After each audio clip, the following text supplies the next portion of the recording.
नमस्कार मित्रांनो, स्वागत आहे तुमचं आपल्या फ्रूटफुल रेसिपीजमध्ये। तर आज आपण बनवणार आहोत सुक्क मटण। सुक्क मटण बनवण्यासाठी लागणारे साहित्य: अर्धा किलो बोनलेस मटण, एक कापलेला टोमॅटो, एक कापलेला कांदा, हळद आणि मीठ।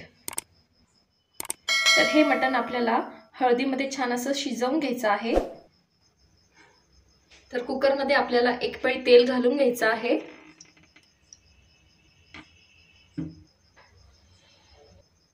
तर तेल छान आपलं तापलेलं आहे। आता ह्यामध्ये घालायचा आहे आपल्याला कापलेला कांदा।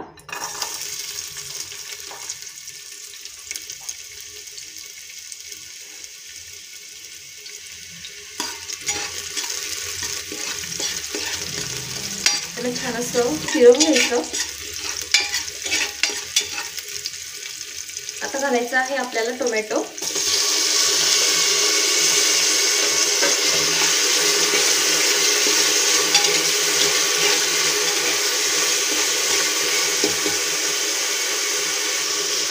आता यामध्ये लगेच आपल्याला घालायचं आहे मीठ।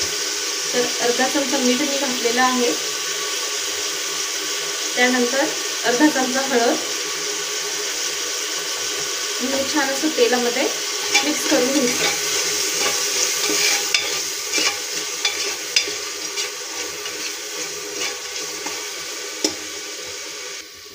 तर आता यामध्ये आपल्याला घालायचं आहे मटण।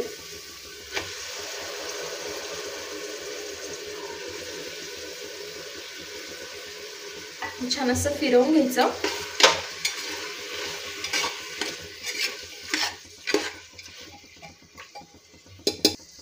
तर मटण छान असं मिक्स करून घेतलेलं आहे। आता ह्यामध्ये आपल्याला अर्धा ग्लास पाणी घालायचं आहे। परत एकदा याला मिक्स करायचं।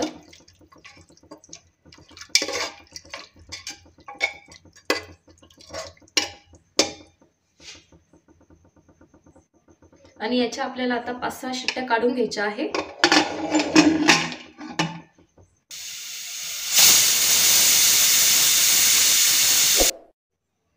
मटण मसाला बनवण्यासाठी लागणारे साहित्य: 3 ते 4 कांदे, लसूण, खोबरं आणि कोथिंबीर। आता हे साहित्य आपल्याला सगळं भाजून घ्यायचं आहे। तर इथे भाजलेला मसाला आपल्याला मिक्सरमध्ये छान असं बारीक करून घ्यायचा आहे। तर अशा पद्धतीने मी बारीक करून घेतलेला आहे मसाला। तर इथे अशा प्रकारे मी मटण शिजवून घेतलेलं आहे। तर आता आपल्याला करायची आहे भाजीची तयारी। तर भाजीसाठी कढईमध्ये आपल्याला 2 पळी तेल घालून घ्यायचं आहे।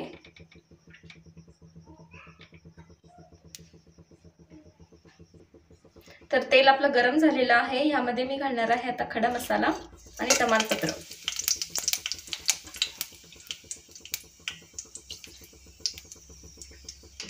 त्यानंतर आपल्याला मसाला घालायचा आहे।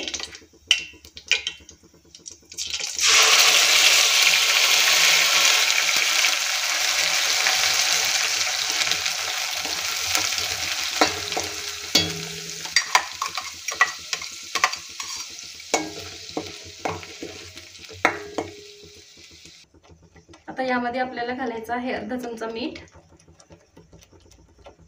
त्यानंतर अर्धा चमचा हळद, त्यानंतर 1 चमचा लाल मिरची पावडर, त्यानंतर 1 चमचा गरम मसाला आणि अर्धा चमचा कांदा लसूण मसाला।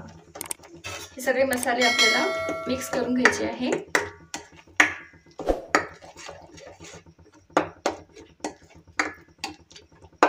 आणि याला 2 मिनिटं आपण शिजू देणार आहोत। तर तुम्ही इथे बघू शकता मसाला आपला छान शिजलेला आहे। त्याला छान असं तेल सुटलेलं आहे। आता यामध्ये आपल्याला उकळलेलं मटण आपलं घालून घ्यायचं आहे।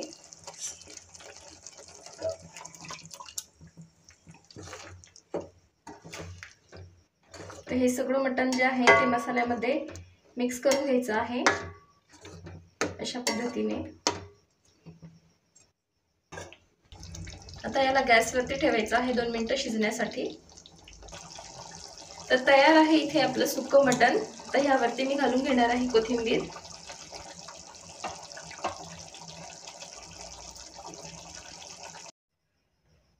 हे सुक्क मटण तुम्ही फुलक्या बरोबर किंवा जीरा राईस बरोबर खाऊ शकता।